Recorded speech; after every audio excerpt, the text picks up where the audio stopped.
Happy Wine Wednesday, everyone. Hope you're having a fabulous week. Yes, I have a sea dragon pointed at my head again. I'm cool with it. But anyways, let's get started with Wine Wednesday. I'm sipping on some Chardonnay. Let me know in the comments what you're sipping on and what's going on in your lives, in your Seahorse tanks, in your reef tanks, in your macro tanks. We want to hear it because tonight's just open chat. So if you have any questions, we welcome them. If you want to chat about something going on in your tanks, we welcome that. All previous guests are welcome to join. And we do have a couple of different topics to discuss tonight, but let me stumble through the announcements first, shall we?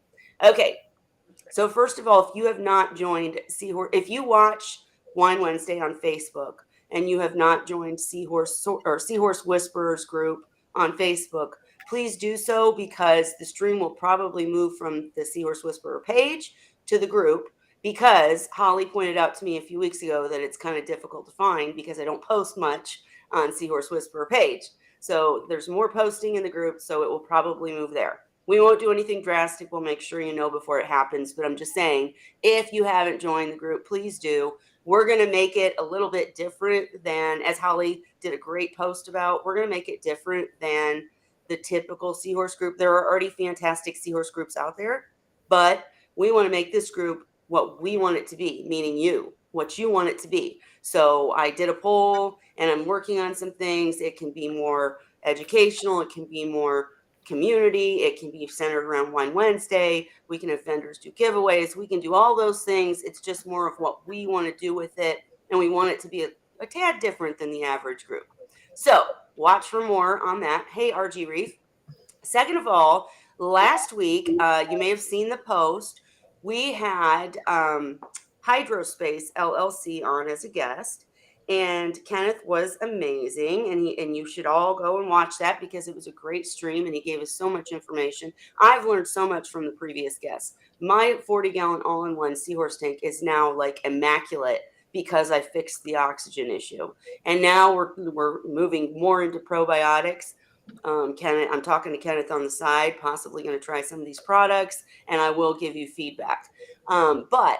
So what I wanted to say is, first of all, what happened, if you saw the post about my post was hacked, it wasn't actually hacked. There's nothing wrong with the group. There's nothing wrong with the page. What happened was someone who has done this to others, like Dinkins Aquatics and other companies, basically saw a giveaway post because Kenneth was giving away his kit, his ProBio Grow at Home kit.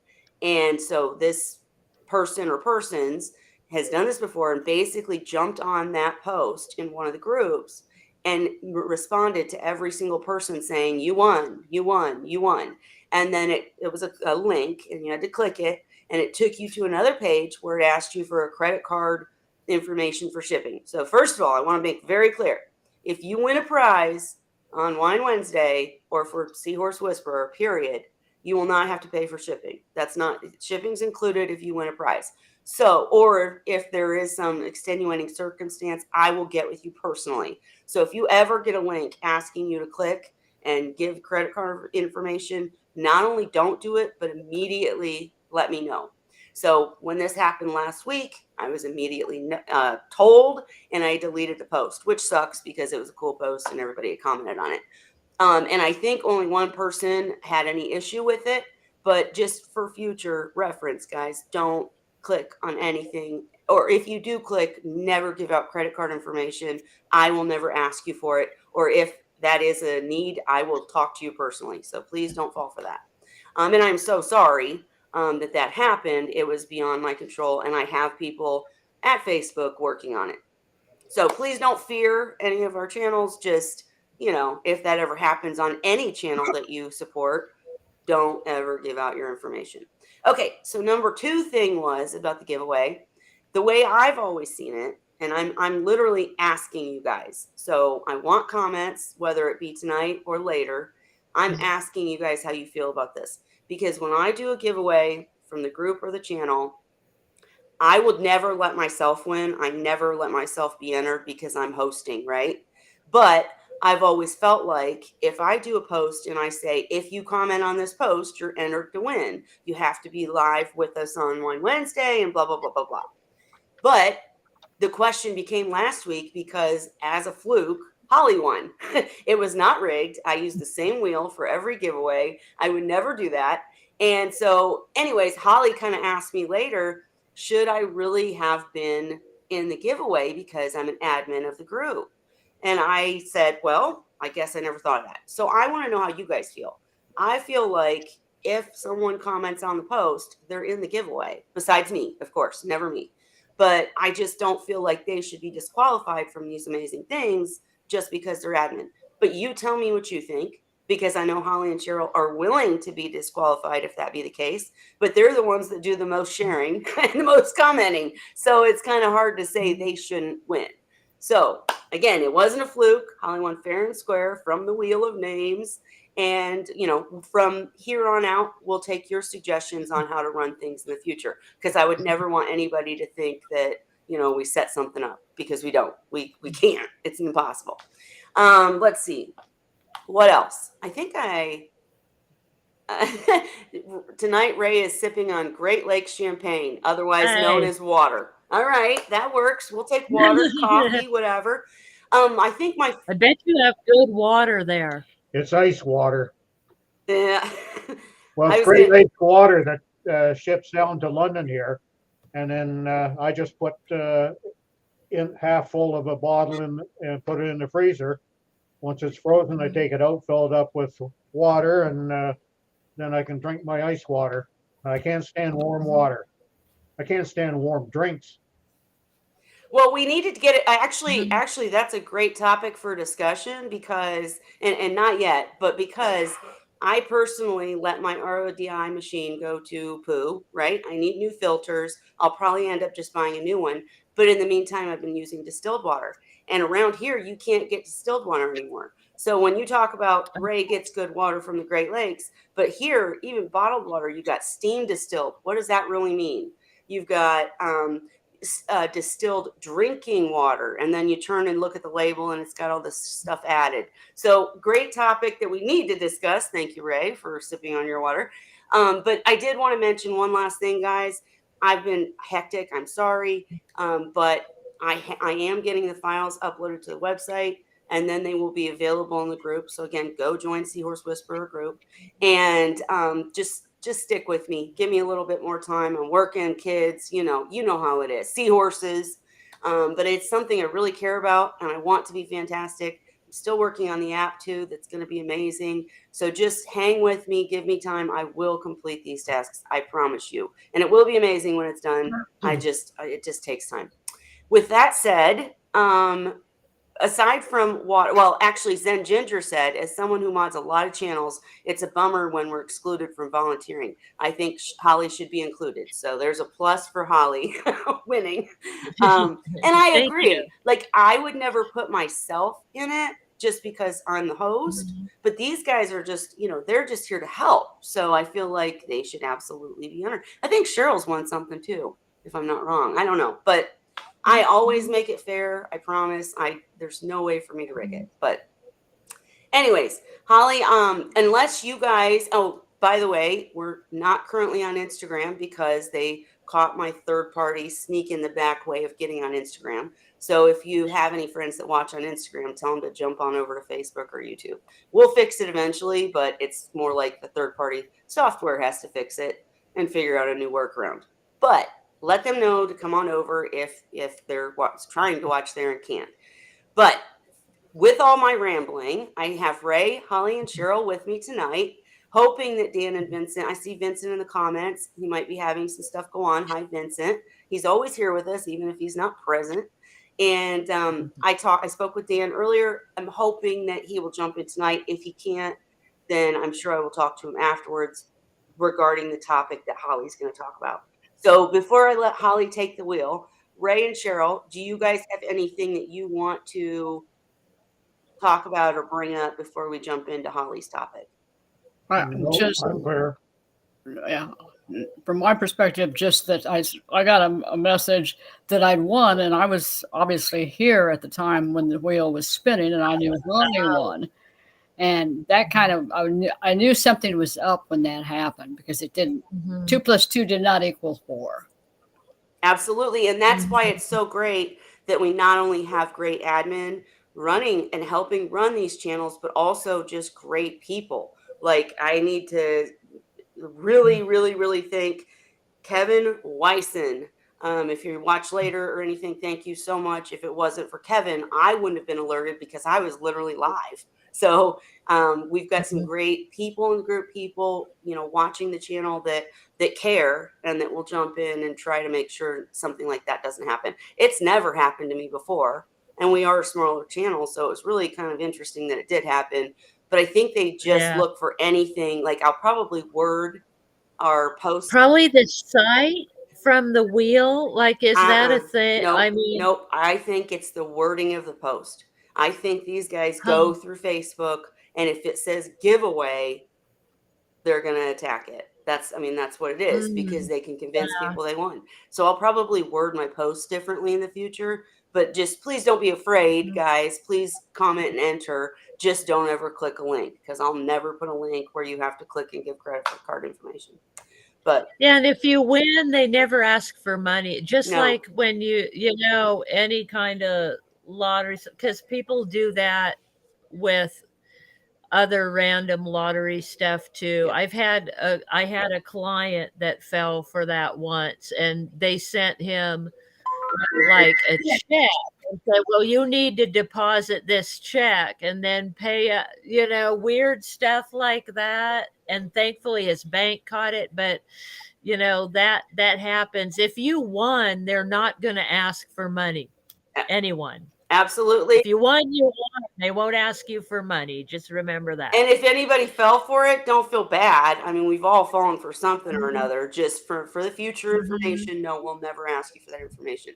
Real quick, just a few more comments. Zen Ginger said, if Holly was paid or an admin was paid, that might be different, but they're not an employee of the channel, so no issue. Hi, sorry, mumbling. Crown Tail Half Moon, welcome. Glad you could join us. David F. said, Holly should totally be in. No way it's rigged. Danielle won a char chamber on our very first live. Exactly. See?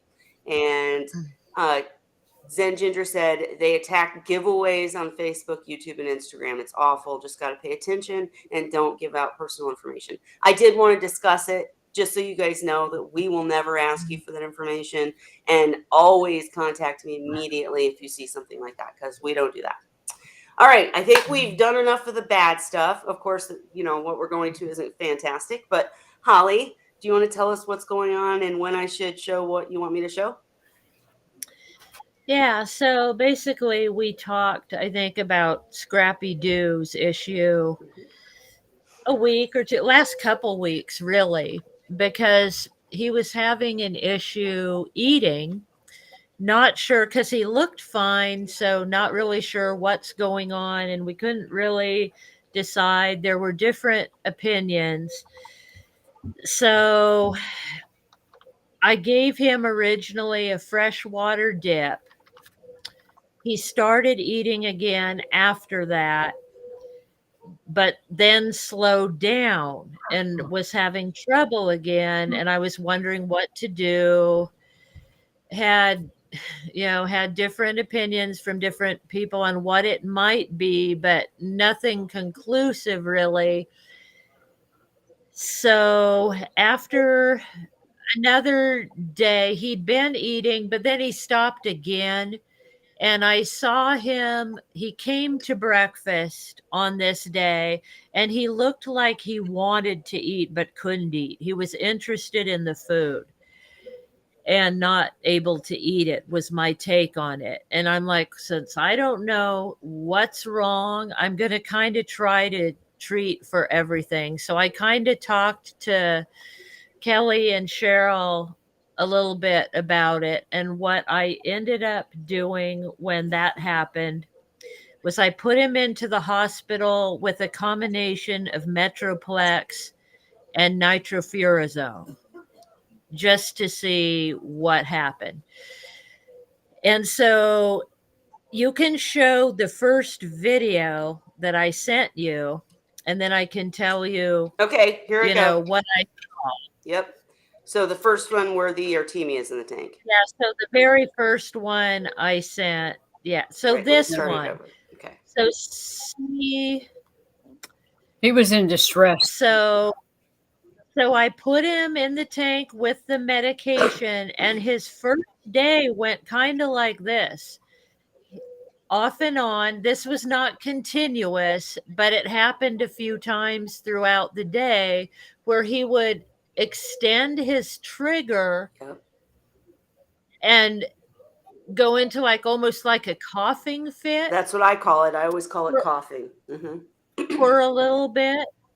Okay, so he did that the first day. You can see I put brine shrimp in with him just in case he wanted to eat or to see. The funny thing was I had put them into the main tank before I put him into the hospital tank, and none of my seahorses really wanted to eat the brine shrimp. Wow. So I don't know what good that's good, if they're going to entice him to eat or if he just really doesn't want to eat brine shrimp, but he hasn't eaten any of those. Now on his first day, this was going on. And Well, gradually, and Holly, real quick. Mhm. So this is his first day in the hospital tank? This was when I first put him in with the meds. This happened. Which meds? The Metroplex and the nitrofurazone. Okay, go on. Is what I'm treating him with. Okay. So that's what he's being treated with. And the first day, he had a few coughing fits like this. Yep. And I'd see him like stretch his neck, like his trigger, Yep. like you see him doing. And I'm like, okay, well, something's irritating him, and maybe the meds are helping him somehow to get rid of it, because he was not doing this in the display tank. He did not do this until he was exposed to the meds. Okay. And then as days went by. Should I go to the next one? Yeah, you can go the next wrong one. way, sorry. Okay. And so I think this one isn't today. I think this was like a few days later, maybe yesterday. But okay, so it looks to me like he's breathing fairly normal. He's calmer. Like gradually what I saw was the coughing fits decreased. Okay, good. Over the days. And he's still not eating. And I don't know if it's because he's in the hospital or because he can't eat. That part's still a mystery to me, because honestly, I've had seahorses before that would not eat in the hospital, but would return to eating when they went back to the display tank. How long since he ate last? Probably 6-7 days, I want to say. Oh boy. Because he ate for a week. What happened was he went 9 days without eating. He went back to eating again for a week. And I fed him a bunch of extra meals. He was eating again. And then he stopped again. After the freshwater dip, right? Yes, he started eating again after the freshwater dip. So he ate for another week after that, and then he slowed down. And when he stopped, that's when I put him in the hospital. So he had a week in between of eating, and now he's been, I want to say 6-7 days, because he's been in the hospital 5 days now. But he was eating a day or two before that. And Well, you started tube feeding? Well, what's that? Did you start tube feeding? No, and I probably won't. I tried that before in the past with a seahorse, and I just kind of had to myself, I'm like, if they're not gonna eat, you don't want to they're force not them, gonna right? eat. It's And I don't know many people that have had. And it was tough. I had a hard time with it too. I couldn't do it really successfully. I honestly don't recommend tube feeding very often, because unless someone's absolutely desperate, and just like my first 2 seahorses, yes, I would have tube fed them, but it doesn't usually work out, right? I mean, Ray, would you even agree with that? Like, you haven't had much I've luck with never that. had success once they've gone 5 or 6 days. See, and but that's 3 or 4 days I've had luck with that, but 5 or 6 was just too much for some reason. Well, wait, let's but No, wait, Scrappy Doo wait, went hang on, 9 hang on. days without eating though. I was gonna say, and ate time again. out. Because the first question was, does tube feeding really work? And I'm just curious, Cheryl, have you ever had success tube feeding a seahorse and they recovered and went on to live a happy, lovely life? Yes. Yes, You have? Yes. but not Okay. not when they've been 5 or 6 days without. So it depends how long they've been without Yeah. food. Okay. Well, Because you I may personally, recall I had a Barbary that I started tube feeding, and I went on for months and months, and then finally I just said that was enough. well, right, and that's kind of my point. Is I'm not. If you guys want a video on tube feeding, we'll make a video on tube feeding.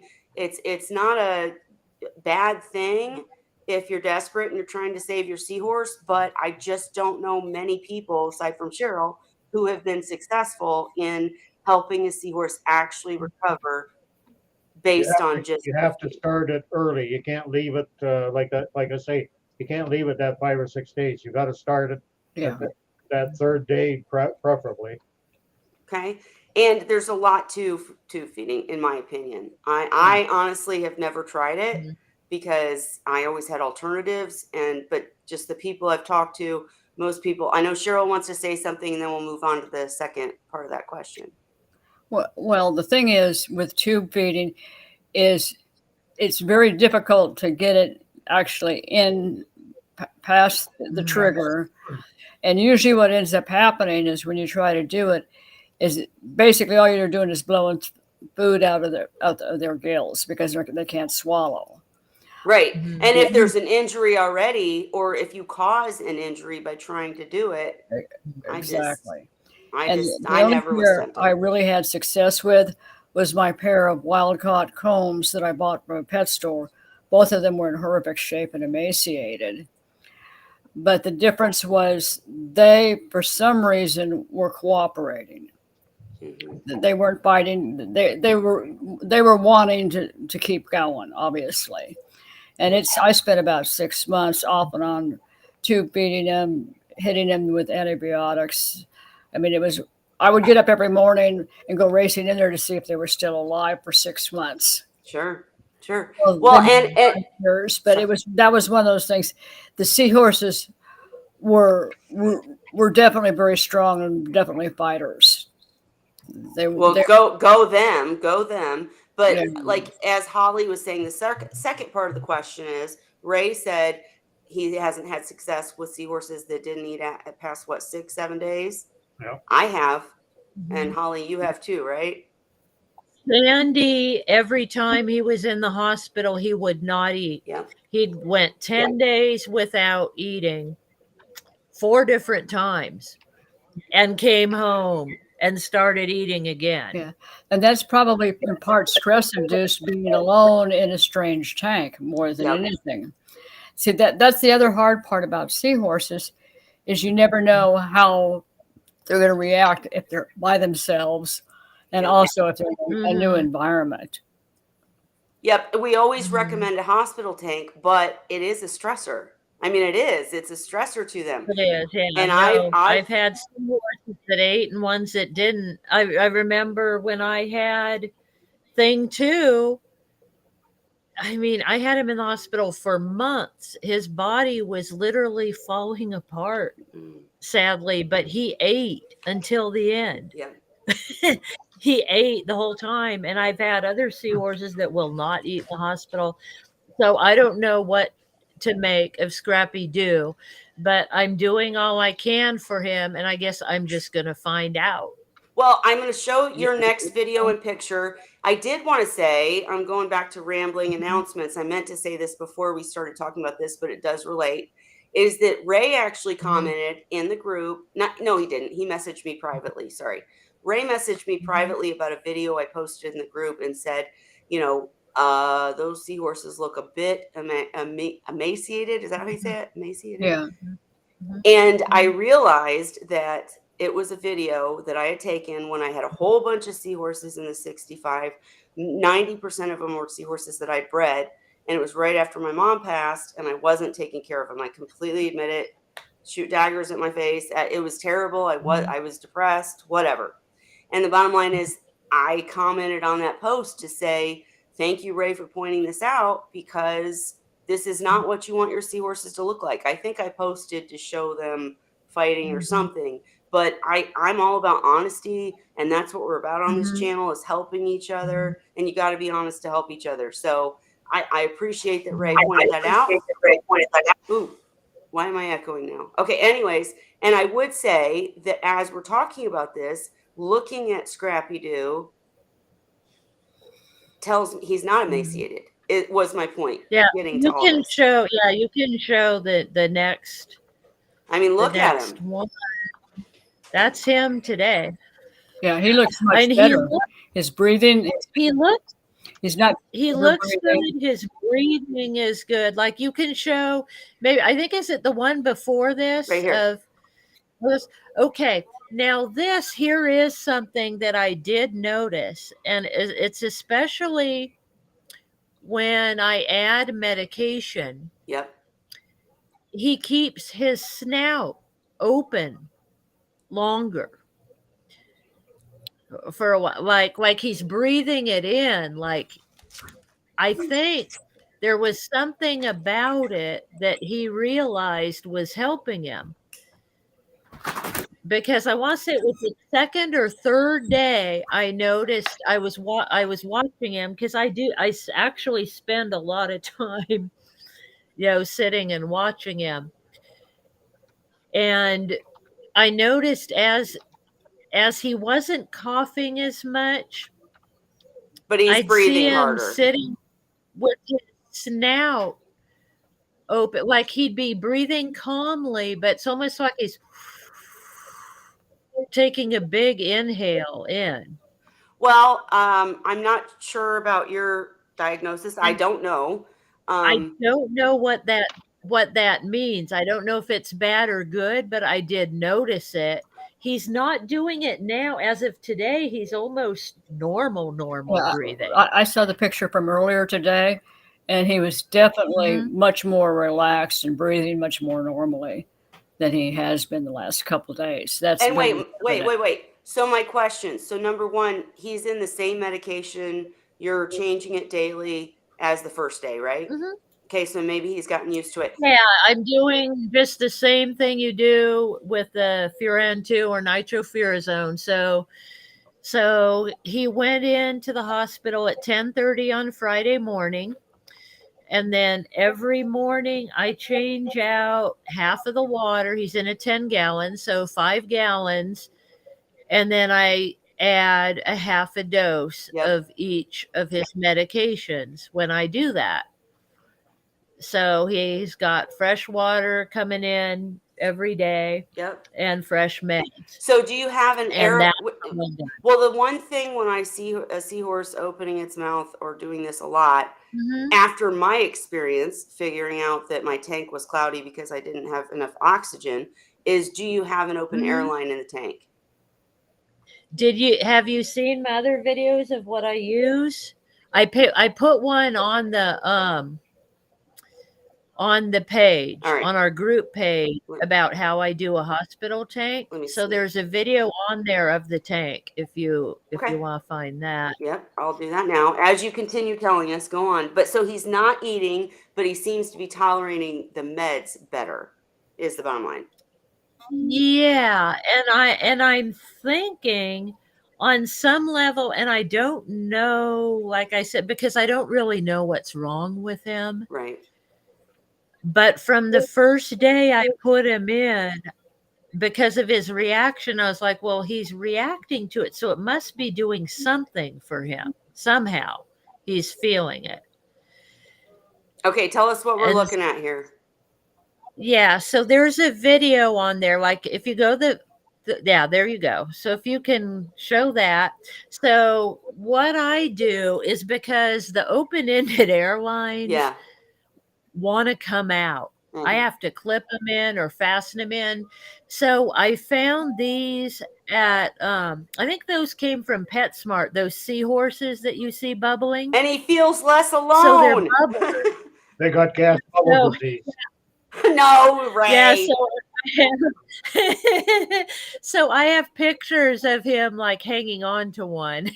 Like when I first put him in the hospital, he sat with one, put his tail around Yep. it, and they were Yeah. sitting next to each other. You've got him But so I hyperoxygenated. like those because they weight it. So I've got 2 of those in there. So he's getting oxygen. I've got a heater with a heater guard because it's cold here right now still. Yep. He has a dish. He has stuff to hang on to, and you can see he's pretty relaxed. He's just chilling in there. And I mean, I'm just doing the best for him that I can because I don't really know what's wrong. Well- So I just threw in the kitchen sink, so to speak, and see if it helps him or not. If it doesn't, there's really nothing else I can do in my mind or will do. I'm not going to tube feed him. Well, I really like your hospital tank setup though, because you hit all of the things that, anybody needs to know. Oxygenation, especially with medication, and you're doing it your own way. I love it. Hitches for them to feel more comfortable. And your oxygenation method makes him feel like he has other seahorses in the tank. They're odd looking, but hey, I don't know if he feels that way, but he can see his friends in the other tank. He's catty corner to the main tank. And he'll sit over on that side because you can see here, I keep his tank covered most of the time, because the Oh, sorry. nitrofurazone is light sensitive. I've heard Yes. that the medication breaks down in light. So I don't keep him in total darkness, but I keep it, to ambient light, so to speak. I turn on lights to take the pictures, like in the videos and stuff. And there's a skylight above him. Gotcha. So I'm mostly for my video and stuff. When I'm doing that, I let him have just the natural ambient light. And it hasn't been real sunny here, so it's not like overpowering. But like at night, I cover his tank up like this and leave him exposed to the display tank lighting because it's catty corner to him. Yep. And he likes to go over and sit there closer to that other tank. Aw. I don't know if he can see them or not, but I think he knows the tank. I think he can see the tank and knows that's his home. So Well, I would I say, don't know. I'm just trying to keep him comfortable. And I mean, I'm doing the best I can for him, but I don't know if this is going to work or not, but he's acting better. So Ray, so So- really quickly, Ray said the floating seahorses you got from Amazon would work well in a hospital Mhm. tank, right? Ray? Yep. Why? They're so realistic looking. When you look at it, I guess if you're not thinking about it, you think it's an erectus seahorse when you Nice. look at it. And Very cool. I have them on very short lines weighted, so Uh-huh. it goes down the bottom there, and there's more water motion in the bottom of the tank than midway where some people like to leave them. But I find a lot, especially in a hospital tank, most of the seahorses are going to stay down low, so you want this one to be as low as possible, but just have Mhm. half an inch to an inch of line on it to allow it to have some movement to it. And I swear that this abdominalis does think that they're seahorses. Is this one of them? Wow. Very cool. I've seen those on Amazon. I thought about getting some. They have packs right of, there. like pack of 3. Yeah. That Pack pack of of 3. 3, I've seen that. Yeah. Mine weren't those colors though. They look more like real seahorses, Well, not the actually, neon. only one really looks more like a real seahorse. The other has some color to it, but not bright like that. Right. So Uh-huh. don't get the glow in the dark that's just for cool tank. Find one that's Yeah. I got you. And I'll look it up and I'll try to post a link. And once I find you do floating seahorse, you're gonna get everything, guys. Oh my god, what the hell is that? Oh Oh, shit. there we go. Look at those ones looked more real color. The ones you scroll by. Sorry. But yeah, we'll have to But look into yeah, that. Go so on. anyway, so he's about halfway through. He gets to go home Tuesday. Yeah, if he makes it through the hospital stay, he's just gonna go home Tuesday, I figure, regardless, So my because I won't know anything else. I've done pretty Well, much. here's my few comments. First of all, totally with Holly on the not eating thing, because if you watch my video where I treated seahorses for a problem, bacterial issue when the temperature rose, I'll try to find the link when I'm done. But basically, they didn't eat while they were in there, not live, not anything, and all three of them lived nice lives after they went home. Mhm, But that was a bacterial infection, just to be clear. And I've mhm, also had a seahorse that had constant pouch emphysema and likely internal gas bubble disease that I put in a hospital mhm, tank. It was a hybrid Erectus reedi. And I just had so many problems with this seahorse. And then all of a mhm, sudden, after trying to treat him with every medication under the book, I kind of gave up, to be honest. And I had him in his own tank and I just gave him fresh water. And all of a sudden he mhm, started eating and was better. And he lived for years and I never had another problem with him. So I guess my message with that is don't ever give up, because you never mhm, know. The tides can turn and you don't know why sometimes.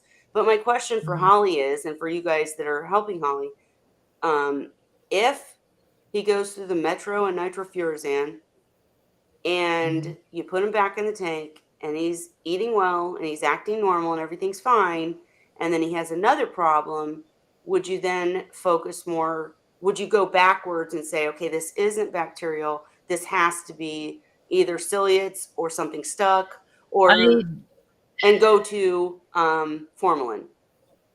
I'd honestly probably try to do another freshwater dip, Okay. and I might not leave him in the full 12 minutes like I did last time. I might leave him long enough to watch him cough stuff up.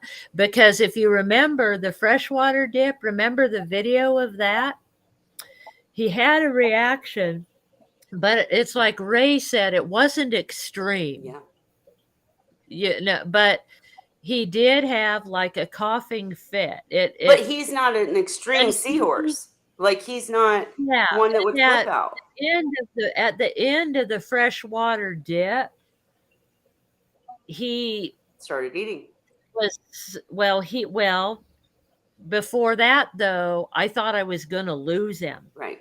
And that's the first time I've seen that in a freshwater dip because he uh, he was dying, I thought. He laid down and wasn't I put him back in the display tank and he was comatose practically for a little while. I know, but And then he I would say Dan has talked about that they'll do that to scary, like, be like, well, I've never seen that though, because I've done freshwater dips, and usually they don't act like they're dying afterwards. They might, they're upset and they have a hard time. Yeah, but he was his gills weren't working, his eyes were glazing over. I mean, you could mm, obvious signs that death was imminent. I'm like, oh my gosh, what did I do to him? And what I kind of did was I moved him in the tank I moved him around a little bit, and I remembered reading about when you use clove oil when you're doing, because you can use that for euthanasia, but it's also, like something you can use to put them to sleep while you're working on them, but it won't kill them.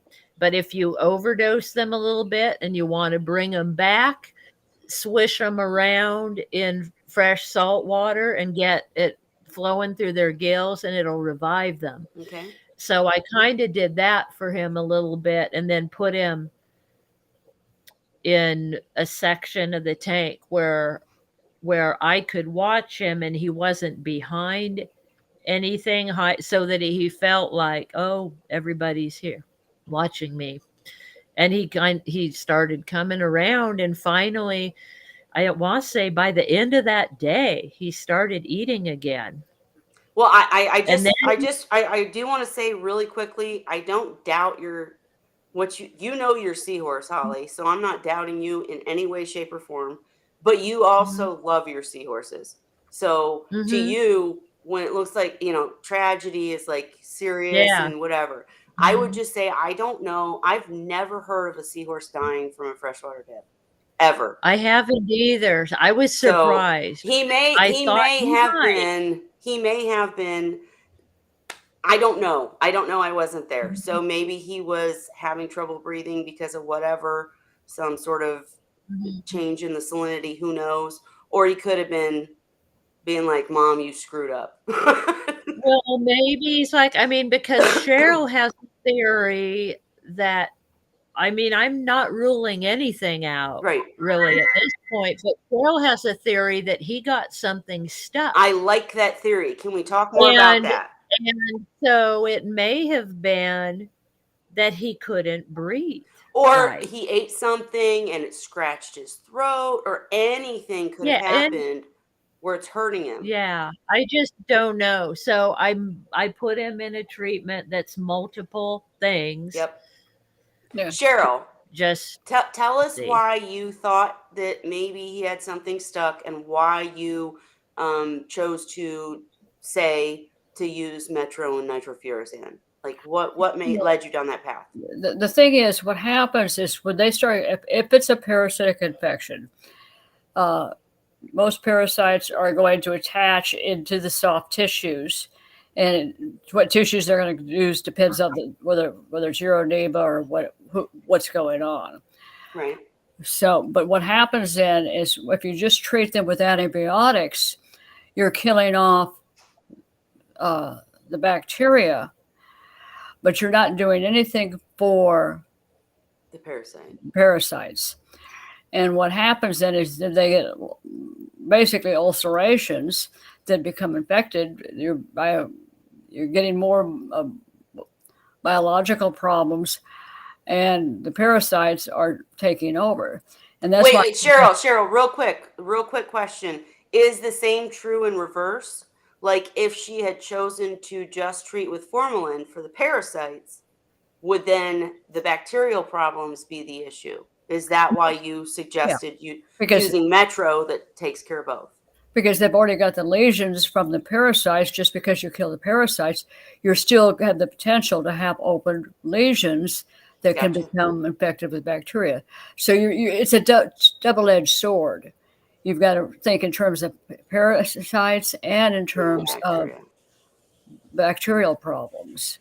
So why did you think he had something stuck though? And why would that still, like, I don't know the treatment for seahorse that has something stuck, but I've seen seahorses, and that's why I need to see it for a period of time, because I'll watch people have sent me videos of seahorses.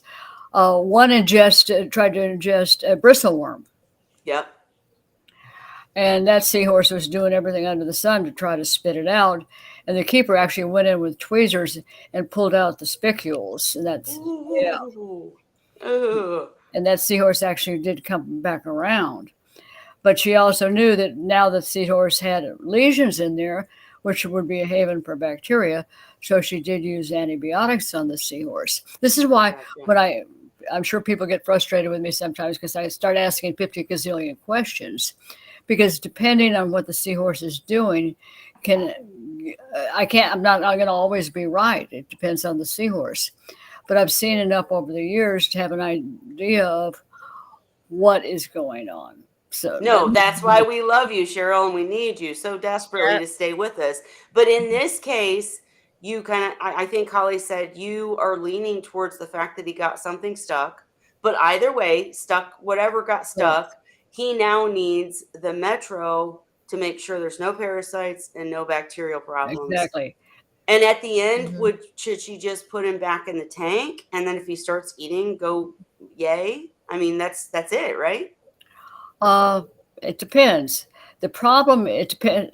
Again, to really do this right, we need histopathology and Which we EMR can't get. scopes and So, right. the thing is, so there's certain things that when I see them, I utilize. I call it my determine what is going on if you can. And when I see a Senses? seahorse that's trigger breathing, that's in respiratory distress, my first question is, did they get into something? I almost lost one that I raised. He got his head stuck in a hole in the rock. Oh, I got rid of the rock. And when I discovered him, because I was home and wasn't there very long, his whole snout was swollen up from him thrashing around trying to get out of there. oh, Well, needless to say, he looked like crap. He couldn't breathe. He was trigger breathing because he couldn't move his snout effectively. And I actually put some Alamax on it. And within 3 hours, his snout was back down to normal and he was eating again. wow.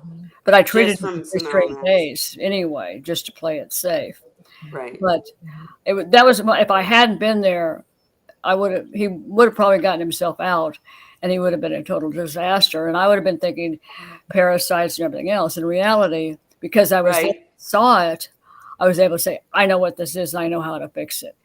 I literally have a very similar situation where in my very first seahorse tank, I've told this story before, but in my very first seahorse tank, I watched a male injure his pouch on a sharp rock. And then I watched that male's pouch in that spot turn white. And I watched him get gas bubble or pouch emphysema over and over and over because something bacterial happened. And all of a sudden, he couldn't regulate the osmotic balance within his pouch. I mean, I'm not scientific, but Well, most he likely just couldn't do it. he probably damaged the pouch and he couldn't inflate that Right. properly. And what was happening is it was retaining air, and the whole thing's just snowballed on you. Yep. That's, And I have that's videos. why I try, and most people, I mean, it's rare to see like what I saw with that one male that I saved that got his head stuck in the rock. But I just happened to be home when it happened and I saw him. So, well, but it's interesting to me too that we talk about this like with sharp rocks and such, but most of our fake ornaments have sharp edges and they seem to not get hurt on those. I mean, I don't know.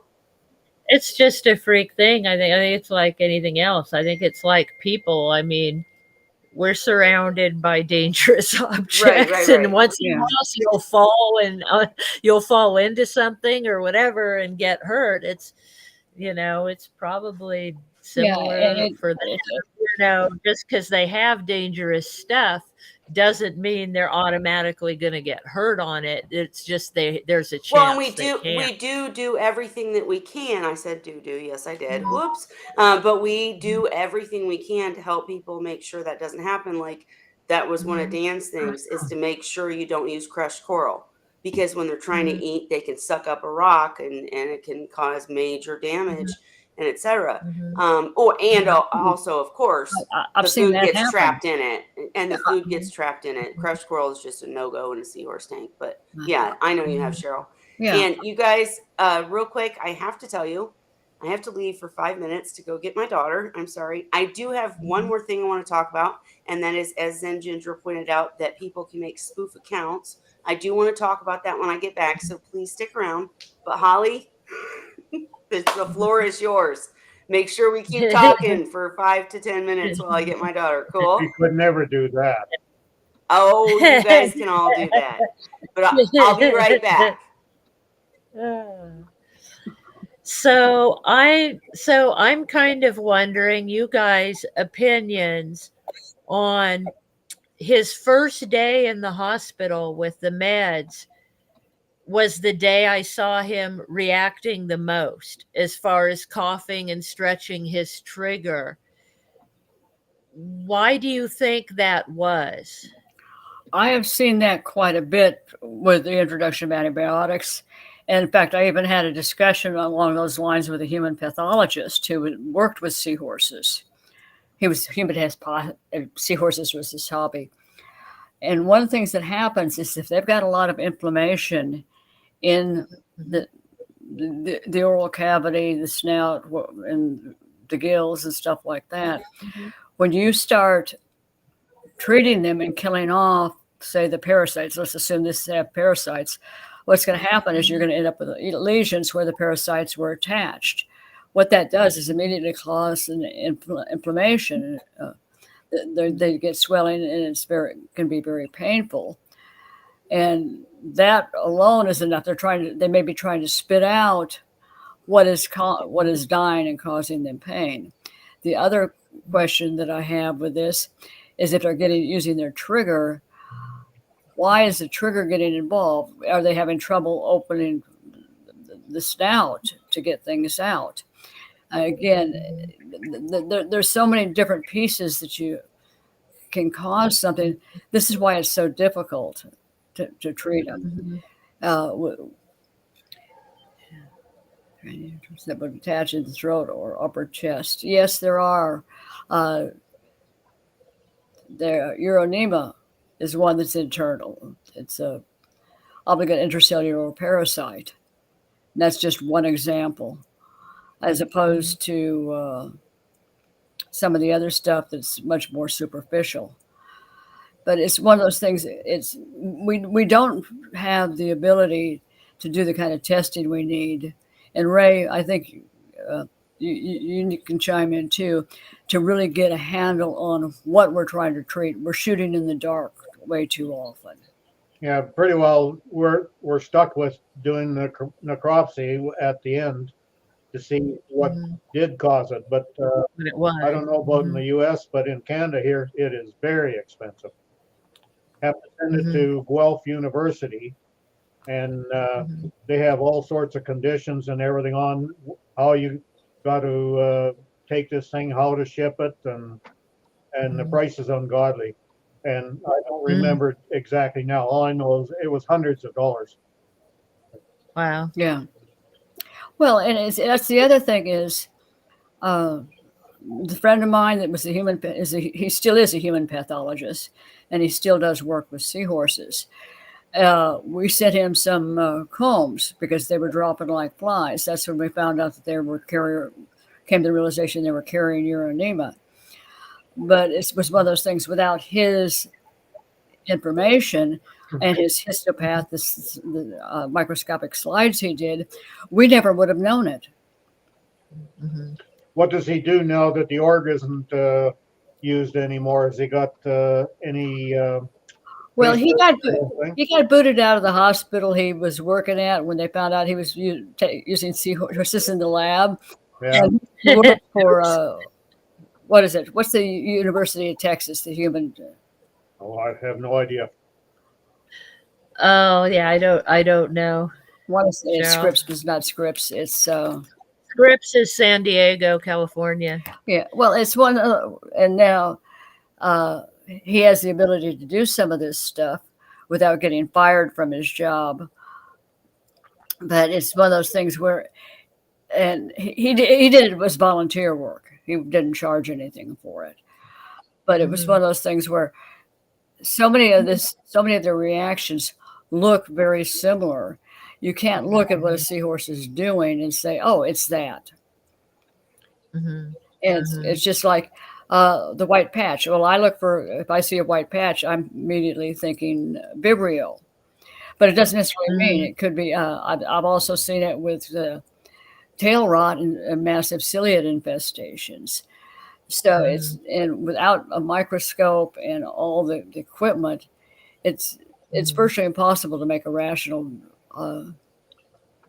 diagnosis, quite frankly. Speaking of microscopes, I wonder if Kelly got a camera for hers. Oh yeah, or I doubt it. She's so busy. I bet she hasn't got one. She has too many things on the go all the time. Yeah, yeah, yeah. No, she's busy, but yeah, that'd be cool to have. I think I wouldn't mind having one because I haven't had a microscope in years. I was back in school when I had one, and yeah, it was really fascinating. I used to have all those kits. Well, I have both a microscope that I use. I had the what I call the deep dish slides that I can use. They have a little hole in them, so you can put stuff in the hole. Yeah, the depression. I've had those. I also have a macro lens that was specifically designed and used extensively, specifically for oral surgery, dental surgery, and it takes some amazing close-ups because that's what it was built for, and it cost me a small fortune, and I bought it used. But some of those pictures that I show, where like the tails, that I posted about the tailed appendages on combs, that camera lens took that picture. So it's one of those things where you can do Very cool. but you're still. It's like the first time I saw it, I was like, "What is wrong with this seahorse?" And then I finally realized, all of a sudden, the whole darn lot of them are like that. And I always wondered why the hippocampus combs keep their tails tightly curled for the first few weeks of life. Well, I came to the realization it's because they got these appendages, and what happens is they're swimming along, and all of a sudden one of the appendages will get hooked on a tiny thing, hitch, and all of a sudden now they're struggling and fighting to get. Yeah, they're fighting to get free because they're not. They normally take at least 3 weeks before they start hitching. But so much of this stuff, it's just it's piecemeal, so to speak. Yeah, just trying to figure everything out. But I mean, technology has come such a long way. Even in my lifetime, I mean, I hadn't looked at a microscope for years, so I didn't realize till the other night when we went on Amazon and we're looking at microscopes, and now they've got built-in video cameras, and they can go straight to your YouTube or Facebook or whatever and post what you're seeing without you even needing a separate camera. And they didn't cost a lot, really. And it's not new technology, because mine with the camera, this that I can put on the computer or whatever, send it wherever, I've had that for close to 20 years. Yeah, I'm in the same boat. The lens 99, somewhere around there. But I haven't looked at microscopes in over 30 years, Ray. So you were more recent than me. Like I said, when I was looking at microscopes, I was in high school. So we're talking 80s, 1980s. Imagine my surprise when I put that first hippocampus fry under the microscope and saw those tail fin rays, dorsal tail fin rays. I was like, huh? Then I finally came to the realization after I've got probably a couple hundred photos of them. And I literally started, once I realized it, I started photographing them every other day up until the tail was normal, and over a several month period, documenting the gradual reintegration. And what that is they had the 4 bones in the tail. And basically when they're young, the bones are all independent of each other, and they gradually over time turn into a normal looking tail. And yes, it's normal under a microscope also, because I did that as well. But I literally did the chronology all the way through over a 3-month period on them. It was quite remarkable. So what do you think the reason is that they have tails like that in the beginning? It's one of two things. I suspect it's a vestigial deformity that has gone on. They never quite fully developed like some of the others. It's also been found in CUDA, only that they only take a week or so before it goes back to normal. And the duration could also be a nutritional factor because these were done with captive bred versus wild caughts. So it may not be as pronounced in wild caughts. Why? But it's one of those things. Well, do you think it was something that they evolved from originally having for their whole lives a tail like that? Yep. That's interesting. Yeah, I suspect it's a. There's no justifiable reason for them to develop have that and then have it disappear in terms of for survival, unless they're being when adults are giving birth, they're giving birth in very say turbulent waters, and it helps the fry then latch on and being able to feed because they get stuck onto the hitches. That's the only rationale I can think of, and I'm probably dead wrong on that. Huh. Yeah, that's just interesting that they're born that way and then it goes away. Well, yeah, it doesn't surprise me, but it did when I first started looking at it. Now it's like, oh, yeah, okay. So you got all those tail appendages that you're trying to keep track of. And of course, I have absolutely zero clue what you guys are talking about, but very interesting. Ray, I would never drink and drive. I made my daughter drive, the other daughter, to get the one daughter, just for the record. And go on. I'm sorry, because I didn't. Well, we were just talking about weird things, and it went to microscopes, and then we went from microscopes to the appendages that I've documented in hippocampus combs and newborns on the tails. And it took off on a tangent. All good. Yeah. It started out, we were talking about how you really couldn't tell for sure what's wrong without a microscope and examining and pathology. And then that conversation led to microscopes and what you can see. And then Cheryl was talking about what she saw with the Gomez fry having extra appendages on their tail when they were born that eventually went away. Right. And that's a cool And then I was like, well, what do you think the reason for that is? Do you think they evolved from a point where they used to have the appendages for their whole life? Or that they actually used them, and now I have they don't. zero comment. Once you start talking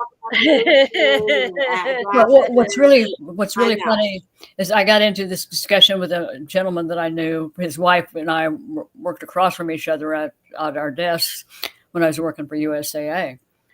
And he came by and saw a picture of my combs. Now, this guy is an expert he specifically worked with fish and worked in Southeast Asia a lot. And he had never seen an adult tiger tail seahorse. Wow. Okay, that's number one. Number two, I started quizzing him about the fry that he saw. And the fry he were describing were not consistent with combs. And there's an old theory that they're nocturnal. And the theory being is that it's to reduces predation when in their basic habitat. Dan's trying to join. Holy moly. If Dan joins. What is that? It's backwards. Yeah, I think it's his computer stuff. Let's see if Dan, I would love for you to join and talk with us, but I'm gonna turn you off until you figure out the computer. He probably hasn't been on it in a minute. But we would love for your expertise. Nope, here we go. Yeah. Tis Dan. Hello, Dan. There he is. Yay. And just to finish up what I was going to say to Cheryl is I love you guys and all of your experience and all of your science. But when it comes down to it, like Holly said, it's just we need you to help us diagnose what the problems are and tell us the medications, because when someone, I think Dan even told me, you need a microscope. You need to look at this stuff under a microscope. I'm like, okay, I got the microscope. I have the film. Guess what? I have no idea what I'm looking at. Don't know what I'm seeing here. Yeah. Dan, are you here with us? It's I'm like with the you. guy that I was working with that bought all those captive bred seahorses, and all of a sudden they were dropping like flies within a matter of days. And so he sends me an electron microscope of the tails because their tails were getting messed up. And I actually saw them in motion. Well, the ciliates were basically eating the tail flesh. And once they got removed the ciliates and some antibiotics on them, they didn't lose any more. Yeah. But that was relatively easy compared to some of the other stuff. Let's see if we get Dan. Can we hear you? Huh. His volume is wrong. I knew he was going to try to come in. No, I think it's a computer thing. So I'm going to turn you off until you figure it out. But how cool that Dan is trying to join, and I hope he can. Yeah, I'd love to hear his take on Scrappy Doo, what he thinks is going now on. that would be he knows more about disease than I do with this. He's handled a lot more seahorses than I have. Actually, I'll keep him up just in case if can almost hear Dan. Can you hear me? Yeah. Yeah. Yay! All right. Sorry, I'm not at home with my setup. So, Kelly, I know you had a question. Ray had sent me a message with a question. I wanted to answer both. Go ahead. Well, what was your question? Well, my question had to do with Holly's Seahorse. We've kind of had a constant debate. I could show you all the videos again, but I sent you one of them. Yep. Basically, Seahorse, coughing, not eating, instantly I go to ciliates. Freshwater dip was done. The Seahorse started eating again, but then slacked off on eating after being added to the main tank. What was your reaction after the freshwater dip? Well, that was the debate. It was Scrappy Doo, Holly's Seahorse. And I know from being friends with Holly that Scrappy Doo is just not a dramatic seahorse to begin with, right? He's a calmer seahorse. So his reaction, he did absolutely have a reaction with the coughing. He coughed. He was flicking his gills, but Ray thought that it wasn't a big enough reaction. And so it led to thinking maybe it was something internal. So that led to Cheryl thinking that maybe Metro and nitrofurazone would be the proper treatment instead of formalin, because they believed that it was more than a ciliate thing. Either something was stuck or there was bacterial infection. And so now the seahorse is in nitrofurazone and Metro, but is not eating. And we just kind of wanted your take on that video that I sent you. Would you have gone bacterial? Would you have gone formalin? Would you have gone Metro, because it handles both? He was trigger breathing, Dan, and he was doing mouth wide open type stuff, having trouble closing his valves. So all right, let's let him talk. So the first thing I would have done was, after the freshwater dip, is I would have done a formalin bath or long-term immersion, where I would have done the 6 days of formalin treatment. And if that didn't succeed, I would follow that with a formalin dip. And after that, I would have reevaluated on my next step. I don't know that I guess metrodiazole can help in some things, but I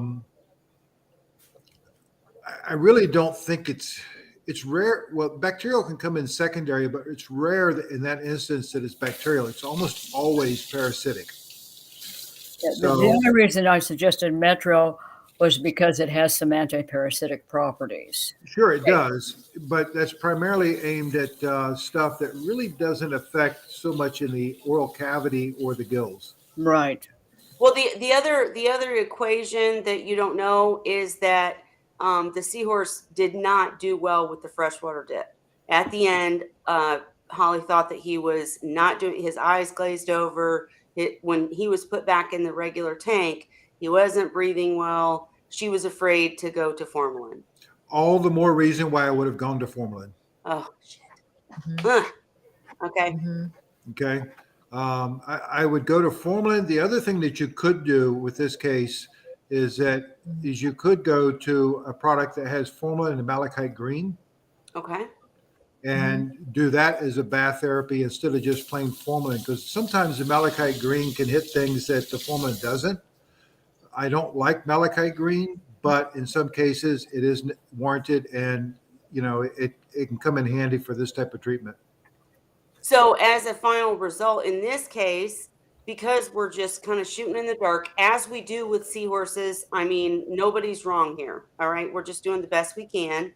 Yep. And Dan can't be here every day to help us. So, but in this case, the seahorse is currently in Metro and Nitro.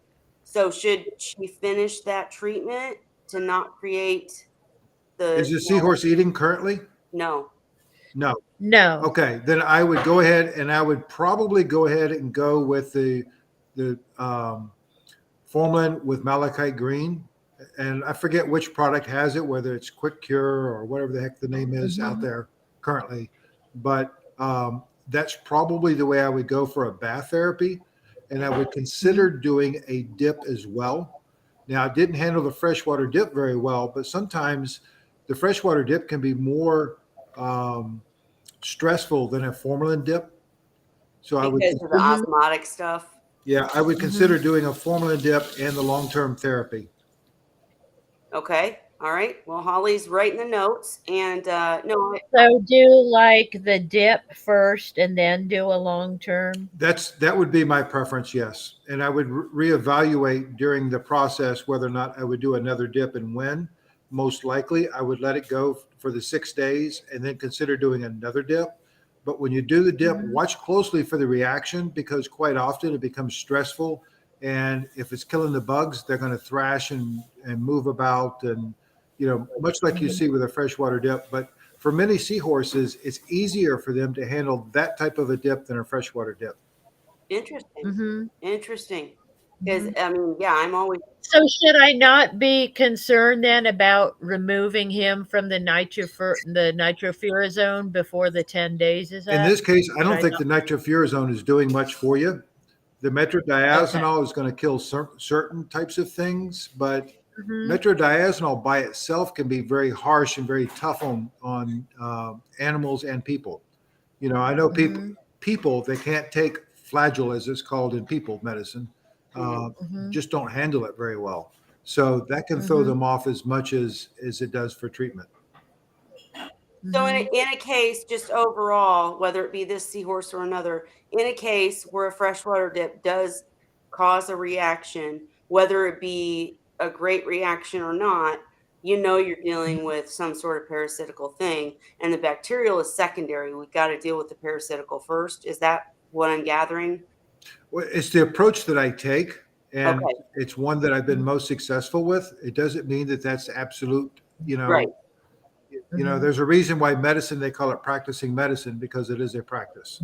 Right. But in my experience, I go after the bugs first, and unless the bacterial has gotten, out of whack to where it's very obvious and you got to treat the bacterial infection before.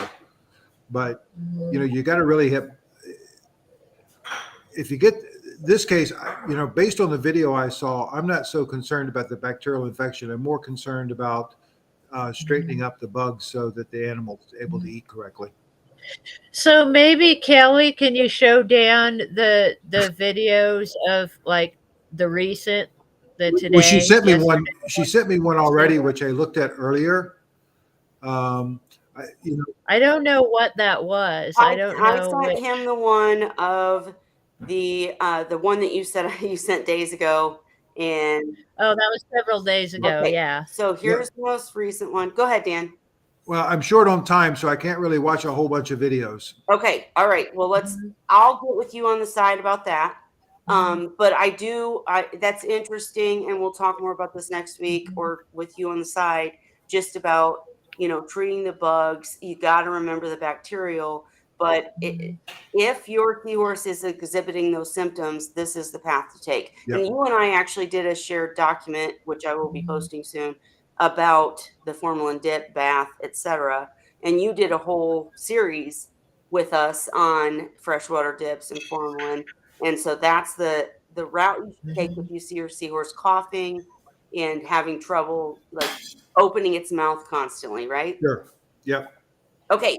Because basically what's happening now in the recent video, just to feel, is he's not doing the same thing anymore. He's like acting like he's breathing normally. Well, no, he's not. No, he's not. He is opening his mouth for long Can you periods tell? of We'll, time. we'll do this. I want you to go ahead and try doing the dip followed by the formalin and malachite green.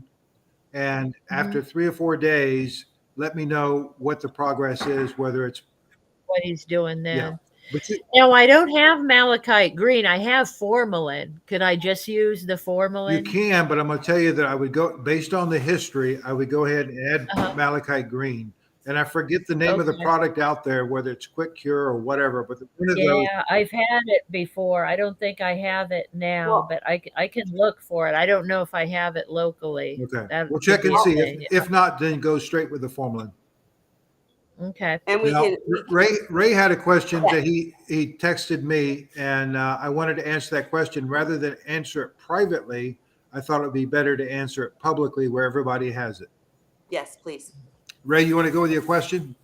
Yeah, basically, I was just curious as to why Diamox or acetazolamide was the chosen treatment for gas bubble disease when there are so many other diuretics out there. I was wondering, was there some real reason why it had to be specifically that type? Yes, there is. And it's a great question, actually.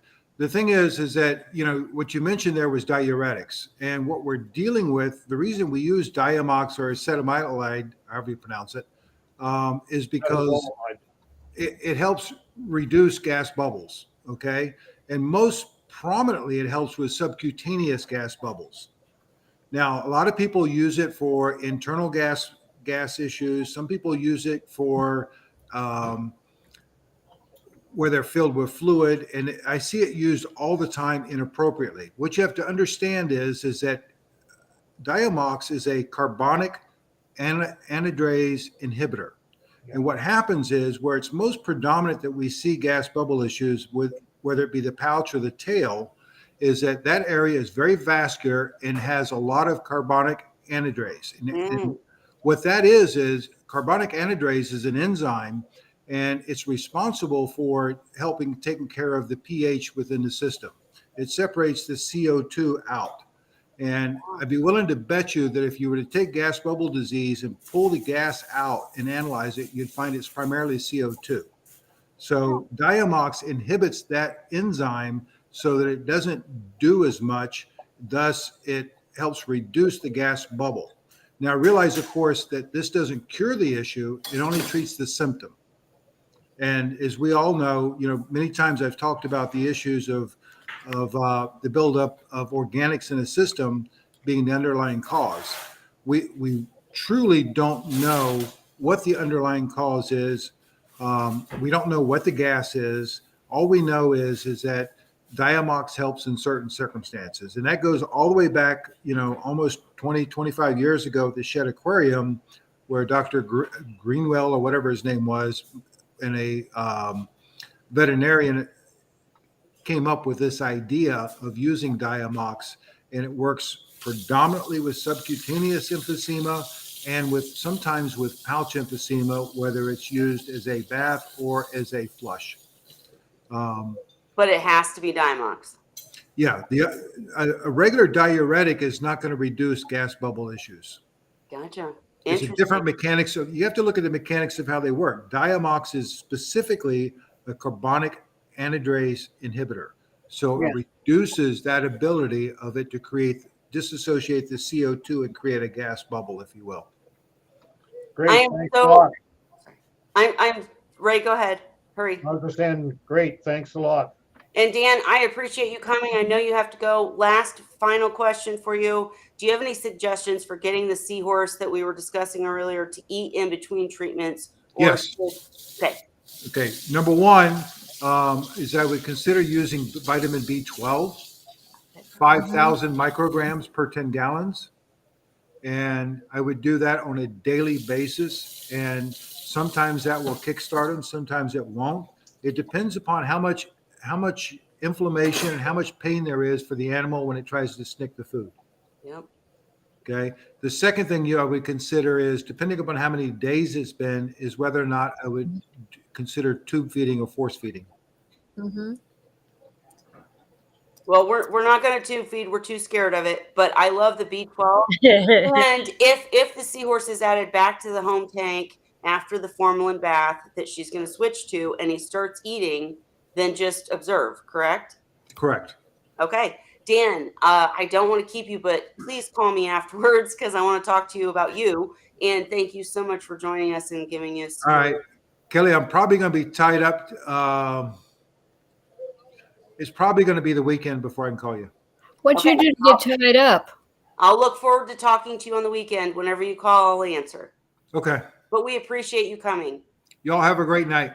You too. Right. I feel Thank you, Dan. All right, guys. Right. Yep. Good night. Y'all be good. No.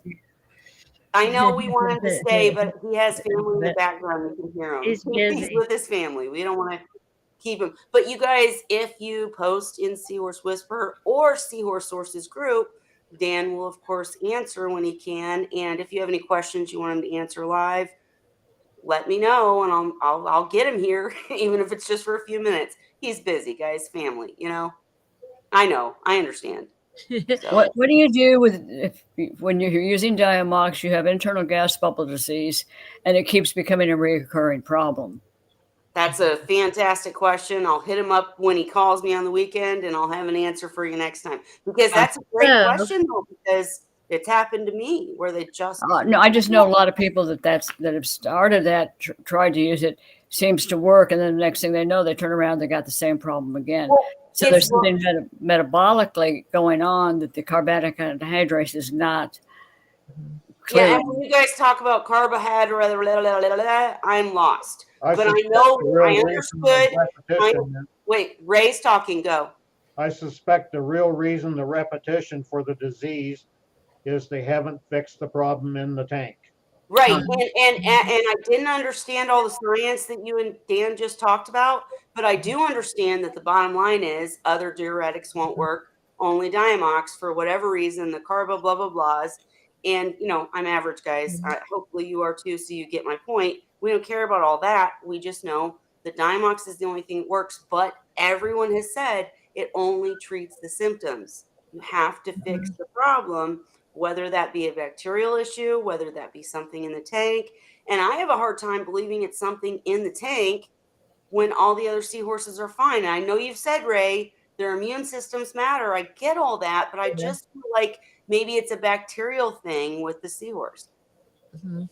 I don't know. I've only, in the 20 years I've been keeping seahorses, I've only had 2 that have had. Oh, shut up, Cheryl. I've had like 5. I hate you. No, seriously, though. I love Cheryl. But go on. One of them came from a dear friend of mine who was a longtime breeder, and she finally euthanized most of the males because the father had recurring gas bubble disease, and she came to the realization that the males tended to have that problem in spades. And the other one, I never did figure out why he had gas bubble disease, but he would have gas bubble disease every 3 or 4 weeks. Yeah. I mean, I obviously don't have an answer for you. I don't think anybody has the answer. Obviously, these are 2 very different topics, whether we're talking about seahorse not eating or gas bubble disease. And Dan just kind of gave us the basic answers for both. Thank you, Dan, again. But it's a mess. And thankfully, most people will never have these problems, right? That's what you need to remember. I am looking up what you want me to, Holly, but just it's Wine Wednesday. We're dealing with problems that we're having, and we're going to try to get the answers so that everyone else benefits. But 99% of the time, you're not going to have these problems in your seahorse tank. I've had so many tanks of different species. And yes, I had a lot of trouble with gas bubble disease, but it was in a specific tank. So Ray's probably right. It was probably something in the tank. Or it was because they came from the same male and it was a bacterial infection that was inherited. We don't have all the answers. We're just trying to help everybody and help each other. So Holly, do you feel like you have a new path to go on, or? Well, I'm trying to figure out. I was looking for something that he said combined malachite green and formalin. Okay. So I found this Proform C. If you can Google it. From where? I Googled it and it came up. I found a place. It's for sale at somewhere called Play It Coy, but the actual medication is called Proform C. So there it is. That's what we're seeing. So I'm looking at it and reading about it on there. So I wanted you guys' input looking at it and see if this is should I try this? It says it is a malachite green and formalin combination that is considerably less toxic to koi and goldfish than other similar products in the market. I mean, I don't know much about medications in general other than what I've learned from you guys. So, well, here's what I would say that Dan actually mentioned Quick Cure, and here's Fritz Mardell Quick Cure. Okay. Which combines formalin. It says the same. Is that? Okay. Yeah, that's the one I was looking for. Yeah. Quick Cure, it's called. Well, yeah, I would say Mardell Quick Cure Fritz because because when you look at Quick Cure, I can tell you personally because I used to keep freshwater tanks that there's a freshwater version. So you have to get the saltwater version that will deal with the saltwater parasites, bacteria, whatever the heck it is. Gotcha. Because if you get the freshwater version, it's not going to work. So I would go with Fritz's, and it's only $20, 21. That's what I would try. Because and also don't overdose for too long because the malachite green becomes part of the fatty tissue in the fish. And it can take a while to get for them to get rid of it. So say that again. Basically, just don't overdose it. So here's the malachite green and formaldehyde, but I may have been Fritz, wrong. Well, I may have been wrong because this says for tetras or for marine fish. So maybe I'm totally wrong, but I just remember there used to be a Quick Cure product that was not from Fritz, that was from API. Yeah, maybe. Is it? I think I have that. I mean, I'm sure the bottle is really old, but I think that name rings a bell. And I think it's something I used to keep on hand that I never used. I have to look it up. Well, yeah, API's had a lot of problems, so double check and make sure that you can even. I was going to say, I feel like I learned the API, the product just worked in freshwater, but I could be wrong. Please forgive me. I'm just, talking on my boudoir here at this point. But I would double check, and I would, as Cheryl said, follow the directions so that you don't overdose. But that's what I would try is the Fritz version. Because I mean, Fritz is a trusted brand. Yeah, it used to be called Maricide, they said. Okay. I think I've seen it before. Well, API for some reason. Ray, what's discontinued by manufacturer? I'm sorry? He sees Quick Cures. That's what it says on, well, some of them just say they're out of stock, some pages, but on AmericanAquariumProducts.com, Fritz Mardell Cordon Quick Cure. It says discontinued by manufacturer. Yeah. Consider the superior product for egg control, AAP Super Ick Plus. Yeah, I just looked it up on Amazon. Currently not available. So I'm guessing it's going to be one you can't find anymore, like Ray says. Like formalin. Yeah. I think it's because the government controls are cutting down on the formalin and the malachite green. I have formalin. because I got it off Amazon. I got it for Fry. So I mean, I do have the formalin. I can do that.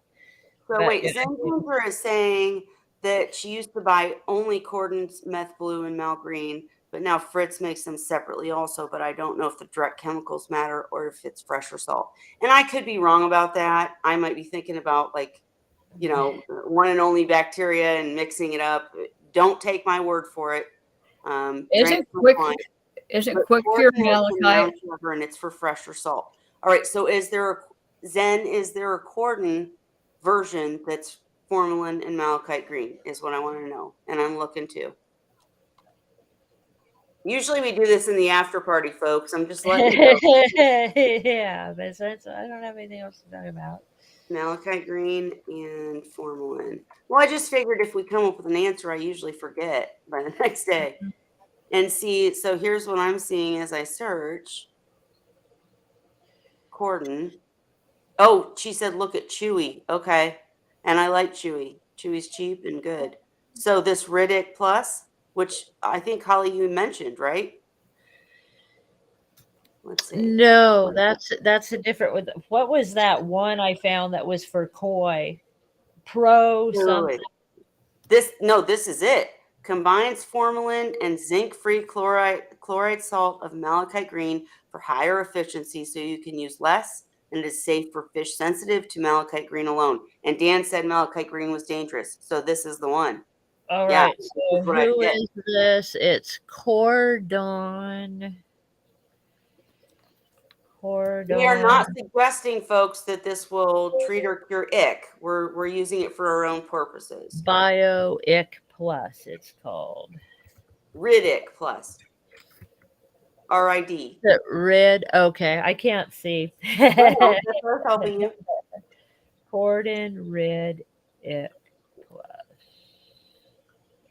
And ick in fish is a whole different topic. Thankfully, Oh, we look, don't they have typically it do that. at PetSmart. I have a PetSmart. I wonder if they actually carry it.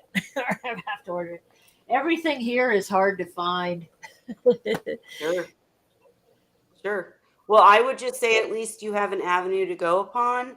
And I mean, we got to get them eating, Mhm. That's it. And that's kind of the way that I leaned from the beginning. Okay, wait a minute. Is Nicotech compatible with other cordon? Nicotech is compatible with other cordon organic herbal products, namely rid fungus and prevent ick. Ick attack can be used in cordon water conditioners. First of all, you're looking at Ick Attack and we're looking at Riddick, just different names, but different companies.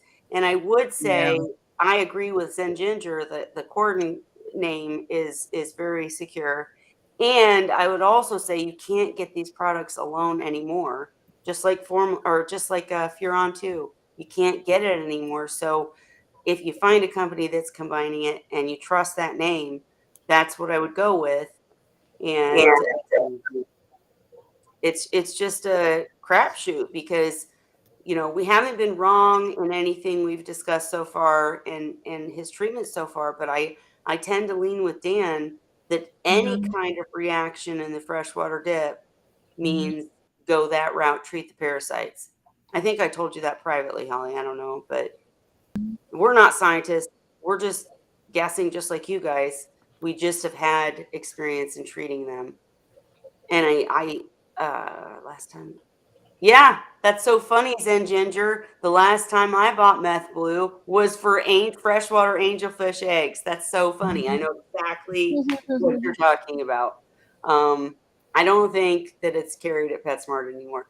All these products are no longer available because people buy them for other things and the FDA slaps it down. Well, what they're doing is going Canada, right, Ray?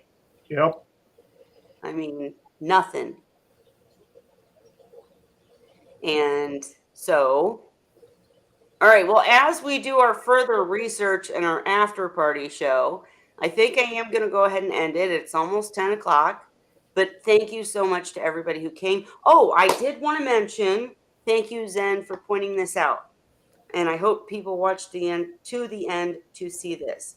So I just wanted to point out that when we were talking at the very beginning about people, not so nice people coming in and trying to hack giveaway posts, they will also do spoof pages. So in my case, they literally did a page with my logo. I don't know if you guys can see this. Let me make myself big. Wait, you know what? I could probably show it. You know what? I can show it on here. Let me share it the right way. Here we go. Hang on.